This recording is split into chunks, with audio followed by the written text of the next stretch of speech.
Welcome to Ecclesia Principles, a biblical strategy for believers to engage in God's design for government with Ray Eppard.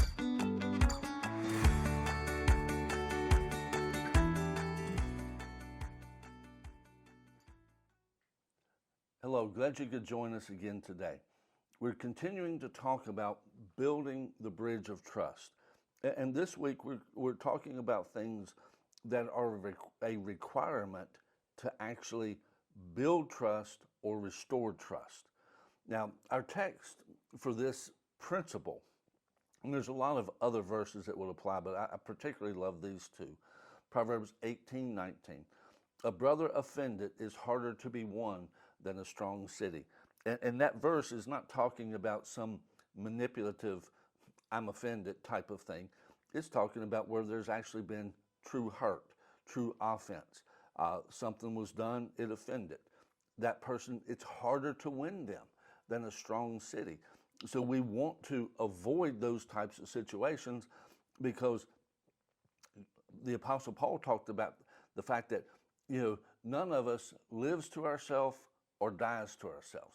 In other words, we're not an island off over to the side that functions independently of everyone else. No, we have to have human relations, and with that, there has to be we have to build a bridge of trust with those that we interact with. Then Matthew 24:12, and because lawlessness will abound, the love of many will grow cold. And again, if you would think about the word lawlessness there of being violating the laws of human interaction. It's bigger than that, but for the sake of what we're talking about, God established humanity to function a certain way. And when you read the Bible, well, let me just give you an example. If somebody lies to you, the next time they're talking to you about doing something or participating in something, your level of trust will be lower. Why? Because they lied to you. If you lie, it diminishes trust. That is a law of human interaction. Now, we've been told everybody has their own truth, and largely that has been designed so that people can lie. Hello, glad you could join us again today. Today we're going to conclude talking about building a bridge of trust. Now, on doing the hard work to restore it, a lot of that hard work really is going to come down to dealing with our own emotions and having uncomfortable conversations. Now, with this, our primary text throughout this series has been Matthew 24:12. And because lawlessness will abound, the love of many will grow cold. Think of that especially in terms of breaking the laws of human interaction. Because there will be many people breaking the laws of human interaction, the love of many will grow cold. When the laws of human interaction are violated, trust drops. When trust drops, love grows cold. Now with this, yesterday we began to talk about asking ourselves some questions in this. Where are our communities, cities, and our nation suffering from broken bridges of trust? Where is that? And at that point, I'm really wanting to deal with this in an honest way. Now, I understand that when I say this, there are segments of our society that right now I don't trust them to give an honest assessment of anything. Just in all honesty, I do not trust them. They have violated the bridge of trust to such a degree. I'd be willing to sit down and talk to them, but at this point, their assessments, I couldn't accept at face value. There would have to be a conversation about that. But I'm not talking about the rhetoric. Oh, the bridge of, there's people just, you can't trust this, you can't trust that. And there is so much of that today. And that's not what I'm talking about. I am talking about at the grassroots level. I'm talking about the level where people live, not the talking heads, not the political leaders. I'm talking about the people. Where where are the people feeling that those bridges of trust have been broken, have been destroyed? Again, I talked yesterday about some of the cities, and I mentioned specifically LA, Philadelphia, Chicago. There are others, but there are large segments of those cities that they would have to feel that the government doesn't care about them. And at this point, I'm not talking about handouts. There needs to be handouts at times, but handouts are not a good policy. That's not how you do life over time. That may be in just a moment, but it has to be to a different end. And even how you give that changes. I was talking about a book, From Aid to Trade. I can't remember the gentleman's name, but he's from Haiti. Great book. I would encourage you to get it and read it. You can Google the name, Aid to Trade. That he talked about how there was 3 things that really destroy economies in nations. Number 1 is civil war, infighting. We don't have a literal civil war right now, but we have a whole lot of infighting. Number 2 is corruption. Lord have mercy. I think in my lifetime, we are seeing more corruption right now than we have ever seen.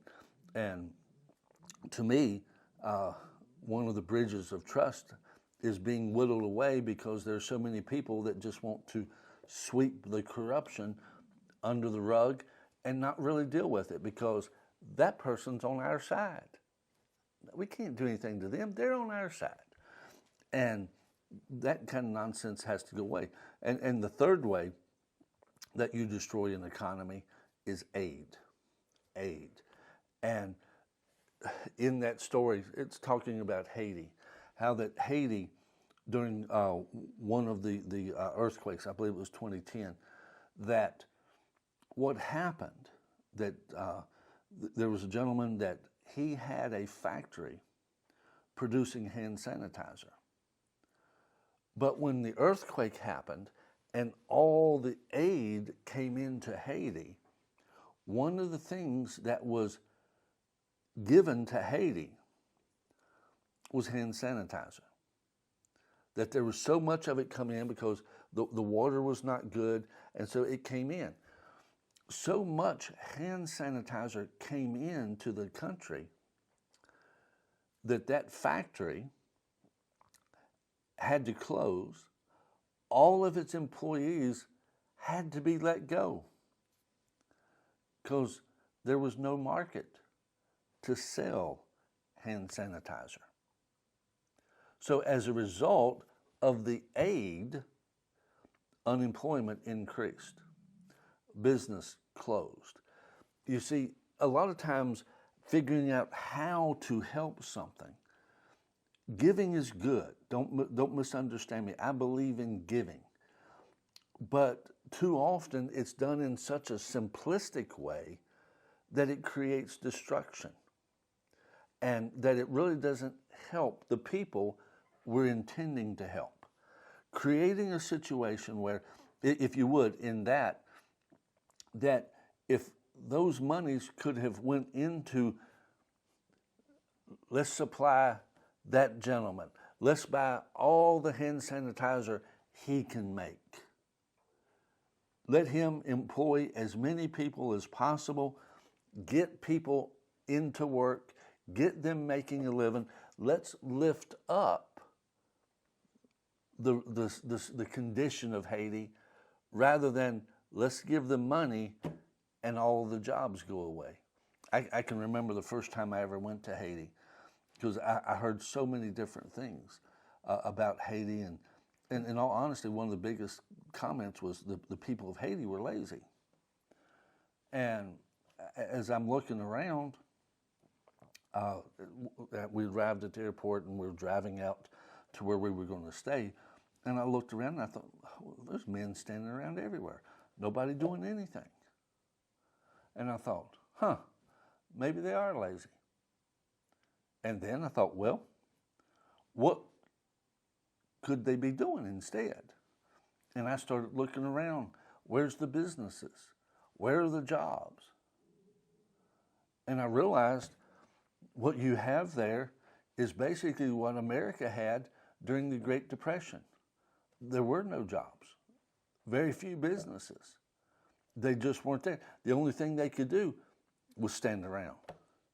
And the bottom line is, I began to see, as I was there almost 2 weeks, I began to look and I began to see that the jobs that were there were extremely hard labor jobs, but yet they were doing it. But only a few of them. There was only a few of those jobs. But people were doing things that people in America would not even dream of doing. It's just not enough jobs. And you see, at that point, so often compassion is looked at as, what am I willing to give? And there's an element of truth to that. But when you're talking about on a societal level, we talked about justice and equality, that one of the principles is understanding justice and equality on a societal level. At that point, just giving somebody the money isn't a good deal. That's the program, that's the policy. That's not good. They have to have jobs. They have to have jobs.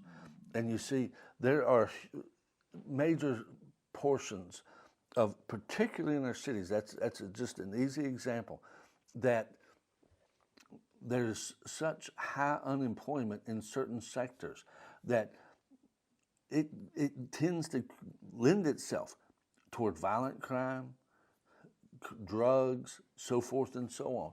It is just a boost to that, where if economy, and I know a lot of people don't like Donald Trump, and he very seldom gets a fair shake on his policies.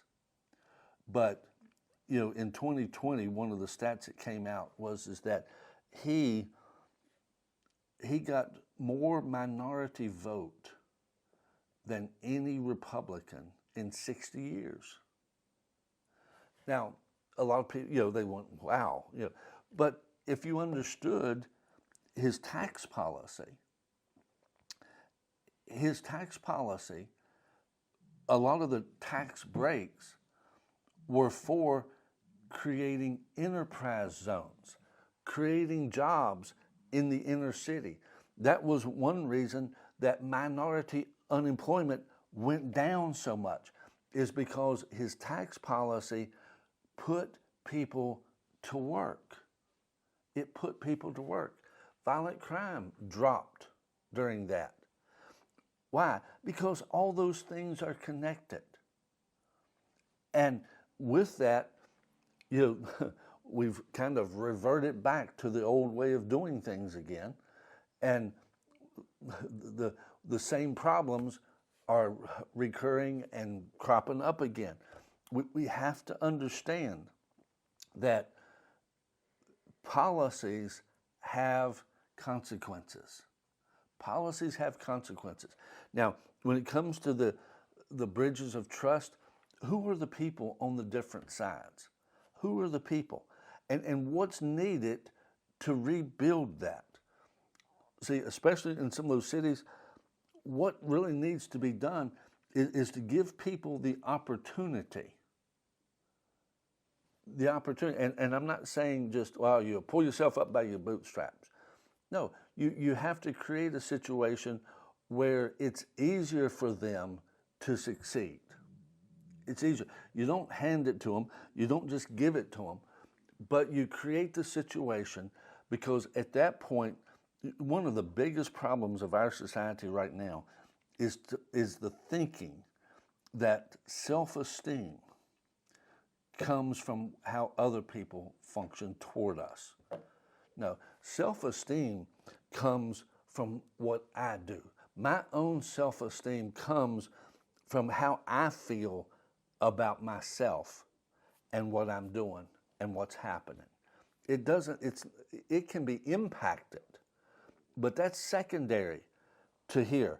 And the bottom line, is when you give people the opportunity to work, to improve their lives, to contribute to their success. That's one reason America has been so prosperous, is liberty gives and the pursuit of happiness gives the opportunity to engage yourself in your outcome. And because of that, and there's times that people need help with that, a little bit of a platform, but you should never remove the need for their participation, because that's where self-esteem comes from. That's where healthy pride comes from. And that's where you can begin to get bridges of trust restored. And at that point, everybody is better off. You know, I encourage you to look around you in your community, in your area. Who would it be good to sit down and have some conversations with, to begin to build a bridge of trust? There are people that I have reached out to in my community, and we are endeavoring to do that. Blessed are the peacemakers, for they shall be called the sons of God. We need to be peacemakers, not division creators. God bless you.